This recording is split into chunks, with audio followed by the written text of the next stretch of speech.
Hello everyone, welcome back. I am on creator. So guys, দেখতে পারবেন আজকে কিন্তু আমি টপ 2 এ আছি। এখন টপ 2 এটা আমার মেইন পয়েন্ট না। আমার পয়েন্ট কি জানেন? আমার এখানে শুধুমাত্র 3টা ট্রেড, মানে 5,30,000 করে যদি 3টা ট্রেড নিতে পারি আমি, তাহলে আমার প্রফিট, আমি মানে টপ অনে উঠে যাব। সো টপ অনে ওঠার জন্য আমি একটু অনেকক্ষণ ধরে ট্রেড নিছি। আমার যদি হিস্টোরিগুলো দেখেন, অনেকক্ষণ ধরে ট্রেড নিছি, অনেকক্ষণ ধরে। এখানে লস হয়েছে, দেখেন লস হয়েছে, প্রফিট হয়েছে, লস হয়েছে, দেখেন আবার লস হয়েছে, প্রফিটও হয়েছে, দেখেন। মানে যে এভারেজ যদি ধরি আমি প্রফিটে আসছি, তার জন্য টপ 2 এ আসি এখন। ওকে, এখন আমার টপ 1 এ উঠতে হবে, কারণ আজকে ঈদের দিন। আমি ভিডিওটা বানাইতাম না হইলে ভাই প্যারা লাগতেছে আমি ভিডিওটা বানাইতে, কারণ ঈদের দিন আমি ভিডিও বানাইতেছি।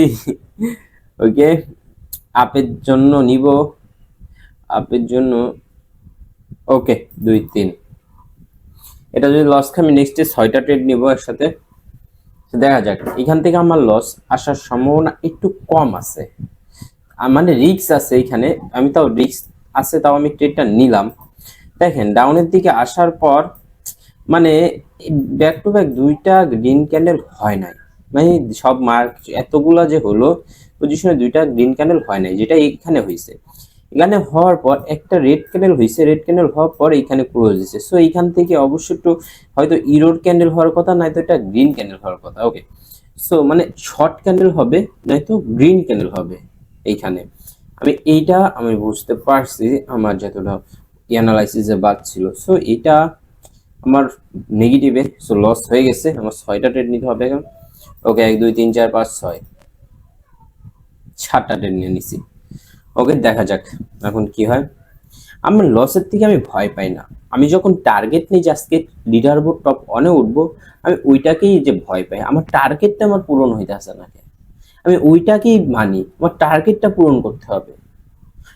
আমার প্রফিট লাগলে আমার 2 নম্বরে মানে কত জানেন? 1 লাখ আমার $11,000 প্রফিট ছিল। এইখানে হয়তো দেখাচ্ছে কত জানেন? এইখানে হয়তো দেখাচ্ছে $25,000, কিন্তু অ্যাপসে থেকে ঢুকলে বুঝতে পারবেন। আমার মানে একদিনে $1,11,000 প্রফিট। আমার আর কি লাগে একদিনে? কি লাগে? আমার টার্গেটটা অন্য রকমের। তার জন্য আমি অনে উঠতে চাই। মানে এটার জন্য যদি লসও হয়ে যায় আমার প্রবলেম নাই। আজকে টার্গেট আমি অনে ওঠার টার্গেটও আছে। কেন জানেন? আজকে ঈদের দিন। ঈদের দিনে আমি কি লিখছি জানেন? লিডার বোর্ডে নাম ঈদ মুবারক লিখছি। ঈদ মুবারক লিখে আমি যদি টপ 2 এ থাকি, এটা আমার জন্য একটু খারাপ লাগে আমার। ওকে, আমার খারাপ লাগে। তার জন্য আমি একটু করছিলাম। ওকে, টপ 1 গেছে, আমার এনাফ। আমার যে টার্গেট দিছে টার্গেট এনাফ হয়ে গেছে। এখন যদি দেখেন আমি লিডার বোর্ডে আসছি, আমার নাম যদি দেখেন, আমি অন্য অ্যাকাউন্ট আছে, অন্য অ্যাকাউন্ট দিয়ে আমি ঢুকতেছি। অন্য অ্যাকাউন্ট দিয়ে ঢুকতেছি। দেখেন আমার নাম কি দিছি, আমার নাম কি দিছি দেখেন। আজকে ঈদের দিন আমি যে ভিডিওটাও বানাইতাম না হইলে, কিন্তু ভিডিওটা বানাইতেছি, প্যারার বিটে বানাইতেছি ভাই, প্যারার বিটে সিরিজ যখন প্যারা কি আর কমু। দেখেন এটাতে ব্যালেন্স আছে মনে হয় নাকি 10,000 টাকা আছে, যেটা বোনাস নিয়ে করছিলাম। ওই যেটা হোক, এখন দেখেন লিডার বোর্ডে ঢুকি, দেখেন নাম দেখেন ঈদ মুবারক এমন কে, মানে বুঝছেন? আমি নিজের জন্য যতটুকু করি তার থেকে বেশি অনেক কিছুর জন্য করি। হ্যাঁ, সো এটাই বলবো, ভালোই।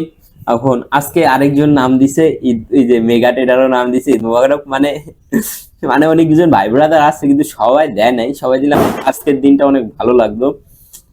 সবাই দেয় নাই, সো আমি দিছি আর উনি দিছে। যেটা হোক, আলহামদুলিল্লাহ আজকে আমাদের ভালো একটা প্রফিট। এটা বলবো, টার্গেট কোনো সময় মিস হয় না। টার্গেটে ওঠার সময় একটু হোঁচট খেতে পারি আমরা, কিন্তু টার্গেট মিস হয় না, এটা বলবো। সো আজকের জন্য আমি ভিডিওটা বড় করব না। টপ 1 এ ওঠার কথা ছিল, উঠে গেছি। সো এটাই বলবো, আল্লাহ হাফেজ, ভালো থাকবেন সবাই।